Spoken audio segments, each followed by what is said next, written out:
Hello, everyone. Welcome to another meeting of the Ethics of Human Extinction Reading Group. As always, please stay muted, if you will, until you have a question during the Q&A portion of this talk. I'll be recording this, so if you have any questions later on but don't want to appear in the video, that's completely fine. Send me your questions in the chat, and I'll read your questions to the group. So I'm incredibly excited also to mention that future speakers include Dr. Yuri Aaron. I believe I'm pronouncing his name right. My apologies if I'm not. He'll be talking about his recently completed paper, Ought We Save Ourselves? Kantian Reasons to Ensure Humanity's Survival, as well as Dr. Elizabeth Finneran-Burns, who's written about human extinction from a Scanlonian contractualist perspective. Really fascinating 2017 article, and she's written about human extinction quite a bit since then as well. So you can find out more information about other speakers, in addition to the two just mentioned, on the Reading Group's website. That said, I'm thrilled to introduce our speaker for today, Dr. Audra Mitchell, who currently holds the Canada Research Chair in Global Political Ecology at the Balsillie School of International Affairs and the Department of Political Science. They have a PhD in politics and international studies from Queen's University of Belfast in the UK. And several years ago, I first became aware of Dr. Mitchell's incredibly fascinating and insightful work from her, I think it was 2020 article, which is co-authored with Aditya Chaudhary, titled Worlding Beyond the End of the World, White Apocalyptic Visions and BIPOC Futurisms, which argues in part that contemporary discussions about the end of the world often conflate this idea with that of the end of whiteness. It's a really fascinating paper, which I'd highly recommend. So today, Dr. Mitchell will address the topic of oppressive futurisms and how they relate to discourses of human extinction, existential risk. That being said, I'll hand over the virtual stage to them, and let's all give Dr. Mitchell a warm virtual applause. Thank you. I love the silent applause. It's one of my favorite things about the Zoomosphere. Thank you so much for inviting me to join all of you today. So as Emil mentioned, my name is Audra Mitchell, and my pronouns are they, them, or she, her. And I'm a white person with blue eyes and shoulder-length brown hair, wearing a rust-colored blazer, seated at a table, and most likely struggling with my camera and microphone throughout this entire brief talk. So I'm joining you today from the traditional and treaty lands of the Haudenosaunee and Anishinaabe peoples in so-called Canada. And I want to take a moment to honor these communities who not only continue to survive over and against systems designed and intending to produce their elimination, but who also provide testimony to the power of collective survival waged against oppressive systems. And this is a lesson we're also being taught every day by those communities surviving against world-eliminating violence in Palestine, Sudan, and elsewhere. So we're here today to talk about the end of worlds, or the expected ends of worlds, and particularly a certain mode of response to them, which Emil and Timnit Gebru have, I think, very helpfully called the Tesel bundle. It makes all of these different, overlapping theories and their interweavings much more legible. So thank you for that acronym. And along with ideas about existential risk, human extinction, and a whole range of related discourses. So for me, as a global political ecologist, these discourses embody and in some ways supercharge some of the key oppressive logics that have structured global politics for 500 years or more. And often, generally I'm looking at ecological, or what I consider to be eco-political forms of disasters, such as so-called mass extinction or climate change. I say so-called not because it's not happening, it's definitely happening, but I have a whole other framework around why it's happening, which has much more to do with violence than the more passive managerial notion of extinction. But anyway, that is a bit beside the point. So for me, one of the major kind of concepts I work with in the context of that research is what I call the crash plus formation. So there's my acronym for today, which includes colonialism, racism and white supremacy, ableism, anthropocentrism, capitalism, heteropatriarchy, eugenics, and the plus refers to all of their amalgams as they interact with each other and with particular contexts to produce new iterations and ramifications. So I should also note that crash plus is an acronym. There's no particular prescribed order of those different kinds of oppressive logics. They come together in various ways. It's literally just because it makes a nice acronym and it sounds like the crash that they're creating in our ecosphere and beyond. So my past work on this subject related to existential risk, as Emil mentioned, has engaged primarily with issues of race and colonialism, while my ongoing and newer work in this area is adding to that mix issues of ableism and eugenics, which are very close to my heart as a multiply disabled researcher as well.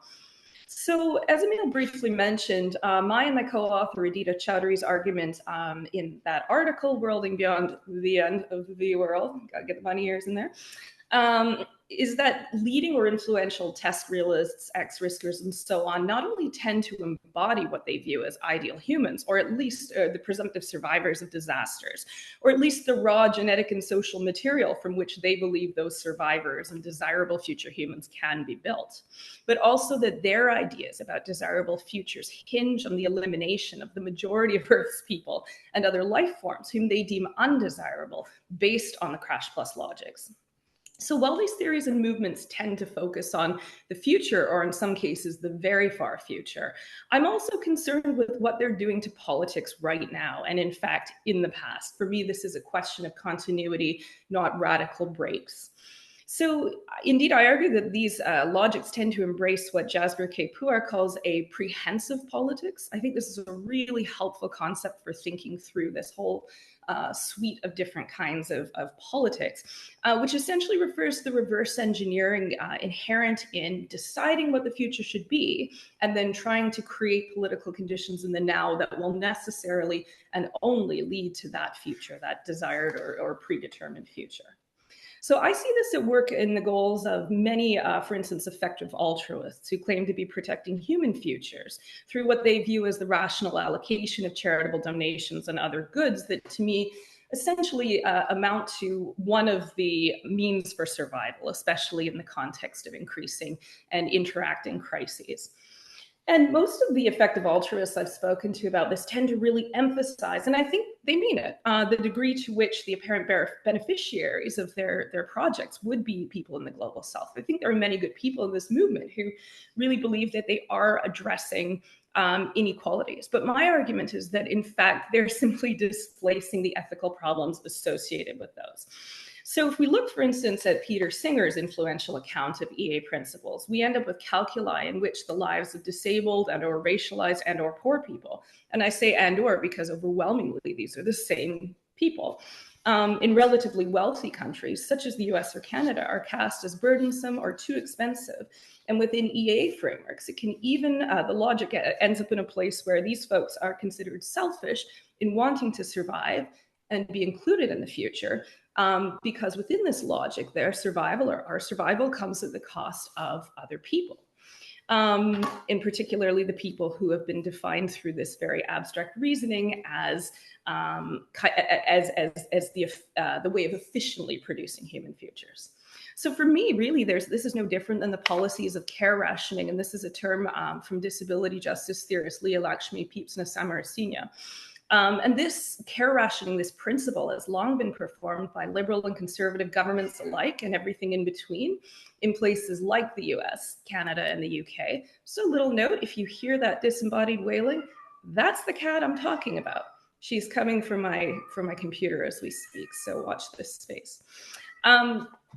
So yeah, in this context of care rationing, especially within places like hospitals or other places within the medical industrial complex, disabled and or racialized and or poor people or otherwise marginalized people such as drug users or sex workers are routinely denied medical care, not only to privilege more desirable patients, for instance, during the height of COVID infections or the previous height, we don't know what's coming, where hospitals were actively trying to ration medicines, both medication care and vaccinations, both within hospitals and also on a global scale. But also out of a cultural commitment to the elimination of undesirable people from collective futures, to paraphrase Alison Kafer. So it's no surprise to hear this from Peter Singer, who's an unapologetic eugenicist who, amongst other things, advocates the killing of disabled people and celebrates fat-phobic discrimination. I mean, I could go on about him, but I won't here.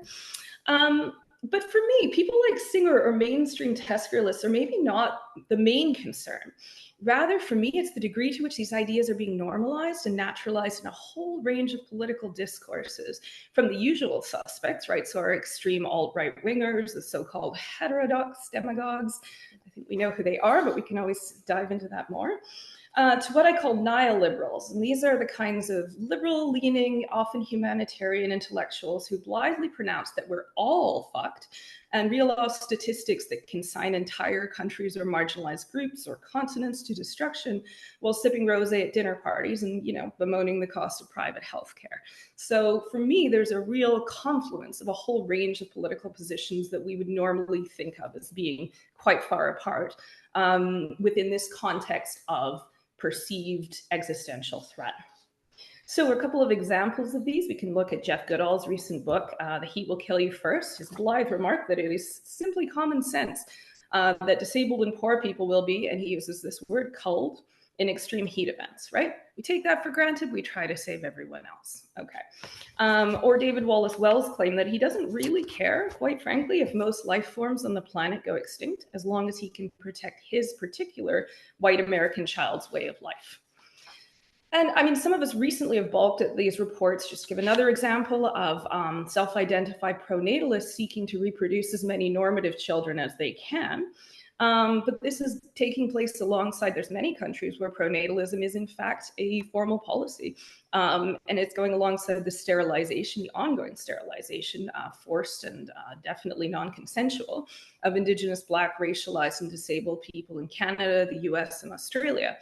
And medical assistance in dying bills, for instance, here in Canada, that make it easier for people with non-life-threatening medical needs to be killed by the state than to get adequate housing or food from it, right? And so a lot of this is taking place in a context where states are claiming that they and we need to increase resilience, both of themselves and of the various different bodies that they govern, in the face of rising eco-political, technological, public health, and other crises that they identify as existential, right? So for me, this whole question of existential risk isn't just the territory of X-risk thinkers or Tescuralists. If anything, they're kind of bringing it to a point and showing us the furthest reaches of where that logic can go and where they want it to go. But it is much more widespread than people think.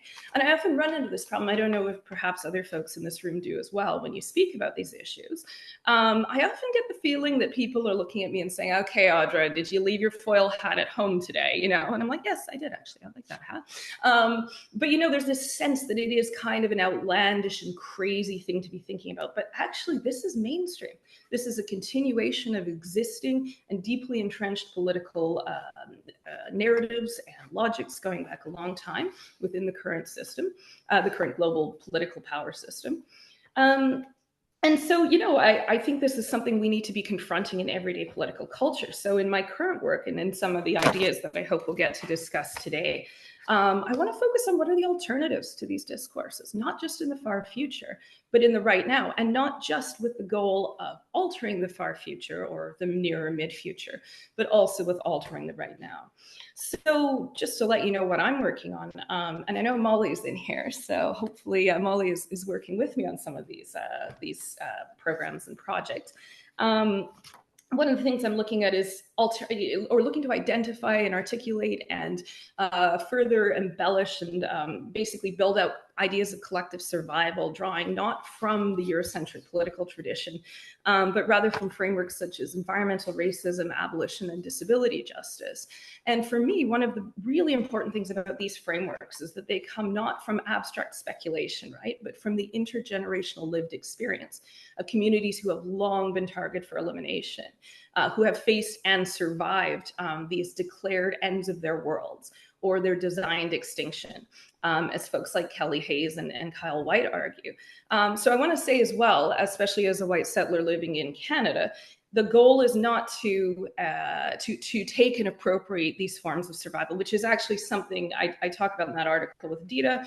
There are certain members of the X-race community who have gone so far as to argue that it would be advisable to essentially abduct and enslave Indigenous people to help rebuild society if it were to fail. So this is, to me, an exact example of what we're not looking to do.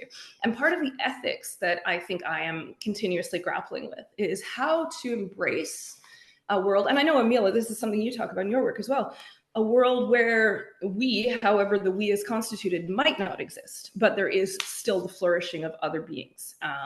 And so those are just some ideas I wanted to throw out there today. Emil said it's very informal, so it's all a little bit wishy-washy maybe, but yeah, I'll leave my remarks there and open it up. Thanks so much for listening. Thanks so much, Audra. Absolutely fantastic. Yeah, super interesting ideas. One of the things you mentioned was that the TESCREL ideologies, they're mainstream. They're, super influential. So for folks who aren't familiar with that acronym, it basically stands for a bunch of kind of techno-futuristic ideologies. As I mentioned in the chat, I have just a very brief description there. Techno-futuristic ideologies, the acronym begins with T for transhumanism and ends with L for long-termism. And, I've mentioned before in like podcasts, et cetera, that the world is full of bizarre, potentially, flawed, problematic, or potentially dangerous ideologies. It's not worth spending time to critique a lot of them. What makes the TESCREL bundle of ideologies different is precisely because they are so incredibly influential. They're very pervasive in Silicon Valley, embraced by a lot of the tech billionaires out there, Elon Musk, Sam Altman, and so on. So yeah, just to underline that, and maybe also to sort of get your. So here would be a question. At the heart of the TESCREL bundle is a techno-utopian vision of the future. We re-engineer humanity, merge with machines, maybe upload our minds to computers, thereby completely replacing biological substrate with the substrate of computer hardware. And then we spread into space. We create, this massive, sprawling, multi-galactic civilization, spread through as much of our future light cone as possible. That's part of the vision, and it really is utopian. A term, in fact, that some of the leading figures of the movement use. Part of my problem with that is utopia. One could argue at least the vast majority of conceptions of utopia that have been proposed, defended, and pursued are inherently exclusionary. So there's a question, who then is left out of any particular utopian vision? If there are non-believers in Christian heaven, it's not heaven, right? If they're capitalists in the Marxist utopia, then you haven't reached, you haven't established a worldwide communist state. So then the question is like, who exactly is left out of this particular vision? And Dr. Mitchell, I think your claims are really important. The fact that you're foregrounding some of these issues, I think, is really important because, as far as I could tell, if there are individuals with disabilities in this techno-utopian future, then you haven't achieved techno-utopia. There are just, yeah. So, and I think it's not just the ableist, not just ableism, but also there are racial dimensions, classist dimensions, and so on and so on. So yeah, if you have any thoughts on that, I'm so sorry for rambling for so long. That's just what I tend to do. So yeah, any thoughts on that would be greatly appreciated. And then we'll call on Ricardo. Oh, from me or from the general group? Really from anybody, but if you have any thoughts, yeah, go ahead. Otherwise, we'll just open it up. Sure, I have a few thoughts. One of them is, if you keep calling me Dr. Mitchell, I'm going to have to call you Dr. Torres, and I don't think you're going to like that. So Audra, please, for everybody. The second one is that, yeah, this idea of utopianism. I recently was on a really interesting panel at the International Studies Association. I think you're going to that next year, so we'll continue that. But it was about utopianism, and there's a lot of theorists in kind of international politics who are in the midst of rising fascism around the world, who are trying to re-engage with this notion of utopianism. For me, I would take it one step further and say not only is it inherently exclusionary, but a lot of utopianisms are in fact eliminative. They require as their constitutive base the elimination of somebody, right? And if we look at settler colonial states around the world, like the one I'm in right now, that utopia required the elimination of Indigenous peoples, but also of ecosystems and incredibly complex legal political order surrounding that, right? So I think for me, it's not just about exclusion, but elimination also. The other thing I would say about utopianisms in that talk, one of the things I was starting to explore is the difference between what I would consider open and closed utopians, right? Most of the utopianisms that we see, especially from folks who are, for instance, transhumanist, or they have these techno-utopian notions of what humanity should be in the future, are fairly closed. They'll say that they're open and that we don't quite know what's going to happen, but they tend to have a particular idea of what ought to be, very normative and also very, how would I put it, very, very detailed and very clearly articulated notion of what ought to be. And the goal is to get there or to prevent things from stopping us from getting there, especially those, as you say, who've cheated the utopia. And I love that phrase. I hope you publish that so I can cite it. But the other thing is what I'm looking at are open utopias where, for instance, with abolition, right? This is a multi-century movement, not just about getting rid of something, but about opening up possibilities of other things. Again, I wouldn't say they were ever completely closed or completely open utopias, but if we look at contemporary abolitionism, it's more about, I would say, and I want to be careful because, I'm a student and not an expert in this, but it's more about removing the forms of oppression and violence that are stopping the opening of worlds and world making and the continuation of them than it is about implementing one particular world. So that's just something to throw in there too. I'm not, wedded to this language of open and closed, but it's just something I've been wrestling with around different ways of articulating utopia. So now I am rambling and I'll mute myself. I think that is really, really useful. So yeah, I mean, a lot of my criticisms have targeted utopia, not distinguishing different types of utopia, and therefore potentially problematically conflating closed and open utopias. There's a friend of mine, Nathan Robinson, who is the editor for Current Affairs, who has written before that this idea of utopia is really important. And I've always kind of raised my eyebrow at that, but maybe there are sort of conceptions of utopia that do inspire, that, like you said, ultimately lead to an expanding, an augmentation of possibilities, rather than there being this, particular plan that needs to be implemented, which then has the potential to exclude individuals. The one last remark I'll make before getting to your question, Ricardo, apologies for the delay, is just to underline that, you mentioned these closed utopias being not just sort of marginalizing certain groups, but eliminating them entirely. I think it's important to note that, especially with the kind of tech utopian visions that are popular among the tech billionaires in Silicon Valley, it's not just eliminating. I mean, part of the grand or grandiose, if you will, plan is not just eliminating certain groups, which I think would inevitably happen, at least in practice, but also eliminating our species. I mean, the point is to transcend humanity, to become or create and replace ourselves with this new post-human species. So the eliminativist aspect applies to our species itself. This is one reason I've tried, at least, to argue that some of these tech-utopian visions are pro-extinctionist. We've had a few pro-extinctionists talk to us in previous meetings, like Let's Unite, Voluntary Human Extinction Movement. And he wants a future without Homo sapiens in it. And he wants us to do that in this voluntary manner.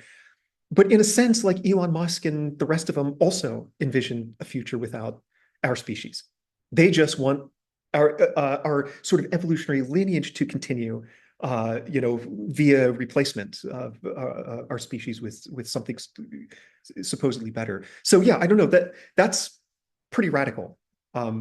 Just yeah, so worth highlighting. I'm going to read Federica's question here. She says, "Thank you so much for the talk, Audra." I wanted to ask whether you believe that the TESCREAL bundle's most powerful discursive tool is utopia or dystopia. In other words, do you think that apocalyptic and catastrophic narratives play a more significant role, or do you see a stronger influence in techno-utopian ideas? Additionally, do you view these as opposite approaches, such as catastrophism being more overtly eliminativist, like social Darwinist survivalism, or do you see them as mutually reinforcing? That is a fantastic question. I was just going to say, what a great question. I think I'm going to have to ask others to also jump in on this while I try to work out my answer in my mind. But I think that you've hit the nail on the head that they interact, or at least the question does. That may not be your own take on it. I think that they're used in different ways. I think there's a bit of this is again massively oversimplifying, but a bit of an inside-outside dynamic. So in the limited but intense amount of time I've spent in sort of inside of some of the X-risk and TESCREAL-oriented groups of people, who again we could probably call communities, it tends to be more utopianism. It tends to be more about, okay, we agree, let's figure out how to do it. Not entirely. There is a lot of richness and debate within those communities as well. But there tends to be, let's say, more traction with utopianism within those communities. I think in terms of, much like states tend to do, in terms of trying to bring more people within that way of thinking, I think dystopianism rather is more frequently mobilized and instrumentalized. And yeah, I think which one is more powerful? So I guess I would say probably in the sense of normalizing and kind of spreading these ideas in a broad public or global scale, probably dystopianism, probably fear, probably we can even look again from a public health perspective at the the spread of climate anxiety, and people who normally wouldn't have necessarily been concerning themselves with these issues are now thinking about this. And one of the things they are concerned with, this is a whole other can of worms, is essentially becoming disabled in relation to the world or the environment, or in relation to AI, right? If we suddenly have these beings that are somehow better than us, going back to what better is, etc. Anyway, so I think those fears not just of, and those fears not just of death, but of elimination. And I do, as much as I criticize people like Wallace Wells, who go on about, from a very liberal perspective, the American way of life, that's their world, right? I don't begrudge people fearing the end of their world. I have my own thoughts about what those worlds are and what they do. But I think that's a very powerful, I think there is something beyond the idea of death, beyond the idea of genetic transmission that's going on here. Anyway, what a cool question. I'm going to just keep sitting with that, and maybe others have some thoughts too. Yeah, if others have anything they want to share on this question, please feel free to jump in. Maybe I'll add a quick comment if folks don't mind. I think so. I agree with Audra that historically the utopian and apocalyptic aspects of the TESCREAL movement, transhumanists and long-termists and so on, has been really closely intertwined. I mean, there's a section in Ray Kurzweil's 2005 book, The Singularity is Near, that is titled "Promise and Peril." And he literally talks about how they're fundamentally entangled with each other. And so I think in terms of like motivation, the utopian vision is partly what motivates concerns about apocalypse. Right. So there's kind of different ways to think about this, but in religious, eschatological, end of the world kind of narratives, the apocalypse is just something that humanity squeezes through to get to utopia. and again, there are different ways of sort of conceptualizing this, but one is that with respect to the secular techno-utopian worldviews, the apocalypse is the alternative. So there's sort of this like this bimodal, somewhat binary kind of outcome. Either we all perish, we go extinct, or we get utopia. And so, but I think there's been a kind of so for me, I'll say, when I was in the long-termist transhumanist and so on community, it was precisely the fact of the bigness, the vastitude of our and gloriousness of our future among the literal heavens. That is what motivated my work on existential risk. Existential risk matters so much precisely because the future could be so big and full of so much value and happiness and so on. So it was the apocalyptic side that really drew me in and was the impetus for my work. And one last thought, which is that over the past year, maybe 2 years, I've noticed an interesting shift whereby which concerns the emergence of the so-called accelerationist. I would describe them as a camp of the TESCREAL movements. You kind of got the doomers on one side and the accelerationists on the other. And the accelerationists think the probability of an existential catastrophe is pretty low, particular existential catastrophe from artificial general intelligence or machine superintelligence. That's quite low. And consequently, the most likely outcome is paradise. And so, therefore, that's how they draw their conclusion that we ought to accelerate progress towards developing AGI as quickly as possible. So all of that is to say that over the past year or two, there's been this divide, and the accelerationist camp, it's really the fixation and focus on utopia that has drawn people into the movement, where I think more historically, it's kind of been that apocalyptic possibility that we lose not just 8 billion people on Earth, but much more significantly, we lose all of the, according to Bostrom, 10 to the 58 digital people living, spread throughout our future light cone. So that's my 2 cents on this. I see that Lance has a comment. So go ahead. Yeah, just a very brief comment, because I think there's some slippage in our language here. Emil, you brought up religious studies. So religious studies uses the term apocalypsis in a distinct way that's quite different from the popular usage. Popularly, and I think often in the way you were just speaking, Emil, apocalypse is a bad thing. But in religious studies, they go back to the root of the word, apocalypse meaning revealing or disclosing. Often eschatological things, last things, right? But it isn't necessarily a catastrophe in that sense. So often in these conversations, as I said, there's sort of slippage. We're using the word one way here and another way here. I think that all of these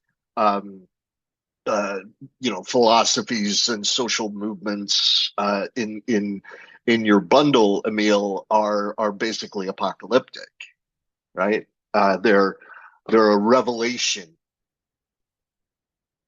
Anyway, that's it. Yeah, no, I think that's an excellent point. You're totally right. The way that I use the word, it is ambiguous, and I do tend to slide from one to the other. So oftentimes I use apocalypse or apocalyptic in a more colloquial sense as denoting some kind of catastrophe. But you're absolutely right that particularly one should be careful, especially when drawing analogies with religious narratives. So thank you so much. You're totally right about that. Audra?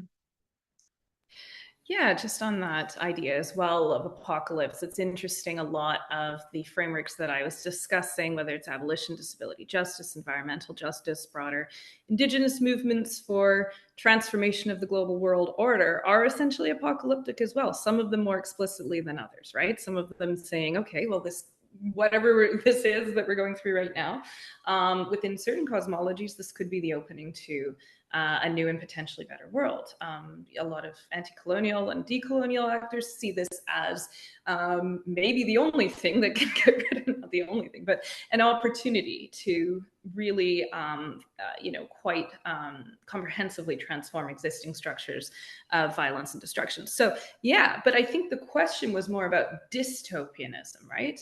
And versus utopianism. And I think there is something specific about dystopia.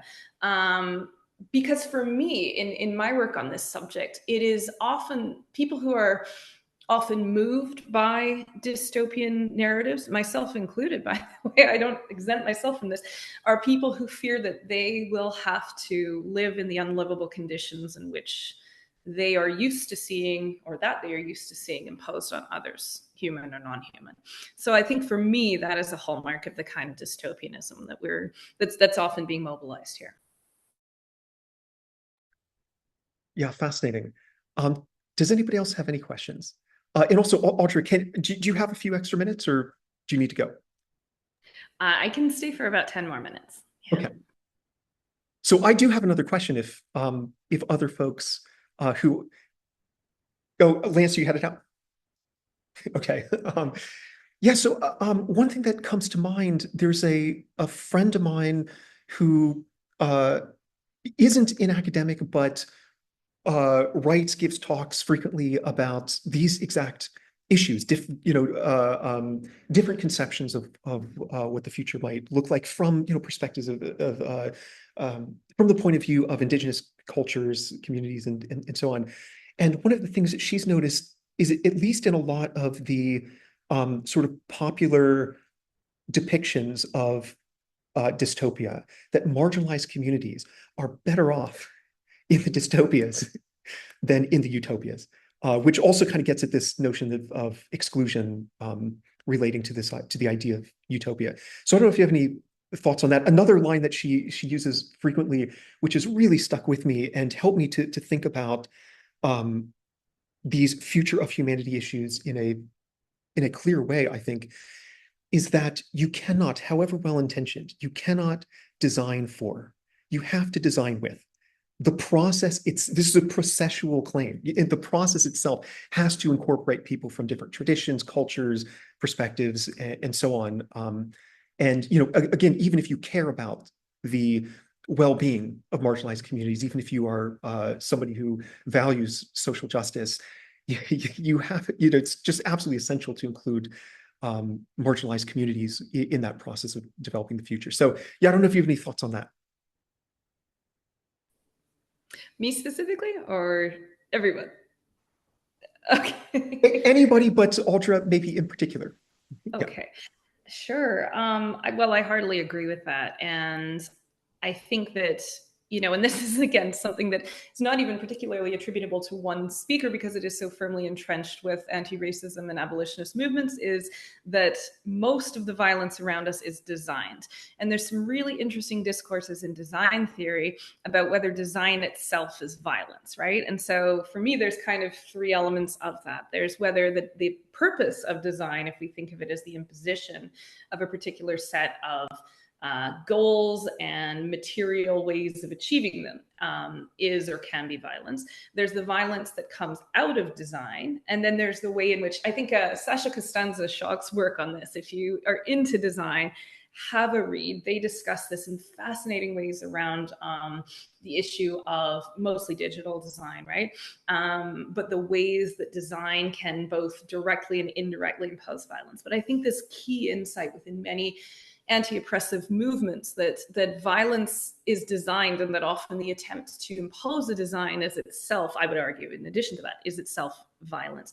Because, as we've been discussing, it always requires the exclusion and or elimination of other things, to say this is the way to do things. And so that's going back to that comment from earlier. And also, again, I heard a really interesting paper. And one of the things that interested me so much was that the speaker was absolutely convinced, was actually a very, I say actually, but was a humble person, was a very clearly cared a lot about other people, but was absolutely convinced that it was possible to come up with a kind of liberal democratic mode of governance that could be essentially built into any AI system, and particularly into autonomous AIs.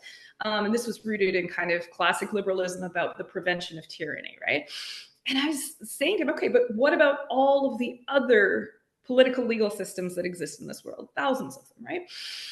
And this person said, well, we'll just integrate them within this. So going back to that idea of inclusion, to me, that is, there's always an imposition. There's always, someone must be assimilated. Someone must be, essentially their autonomy and their sovereignty as a distinct being must be destroyed in order for there to be one way of achieving something. So yeah, I this is all by way of agreeing with you. I think there's been some interesting discussion around this in anthropology recently too, and the work of people like Arturo Escobar and Mario Blazer, other people who are working on the whole idea of world. What are they calling it? Oh, again, maybe someone can help me out here. The whole many worlds theory, right? And the idea that design cannot or should not be attempting to simply construct one world. So for me, that is maybe one of the key things I worry about all the time, is how to maintain difference, how to maintain plurality, and how to create conditions where we actively want and desire the existence of those who are radically different from us. And I'm not sure that design, understood in a traditional sense, can achieve that. Yeah, fascinating. Thanks so much. Do we have any other questions? If not, maybe we'll bring the meeting to a close. Oh, Devin, great. Yes, go ahead. Thank you, Audra, so much for sharing your perspectives and expertise in these areas. I don't know that much about a lot of things that you talked about, and I've kind of been struggling to put together a question, but I was just thinking about, the relationship between threat perception and the willingness to let go of certain people, or to not give resources to certain people, particularly like in environments where there's scarcity, or at least perceived scarcity, because it seemed to be kind of inherent in a lot of the existential discourse that there's this great perception of threat to a particular worldview. And under those conditions, we can redistribute funds to secure our worldview. And this is similar with nation states, where, many nuclear nations are under threat from other nuclear nations. And so they justify spending on things that preserve their worldview and preserve their culture and their people, rather than, say, helping out group members. That's not so much a question, but more of an idea. I just wanted to see if you could comment on it.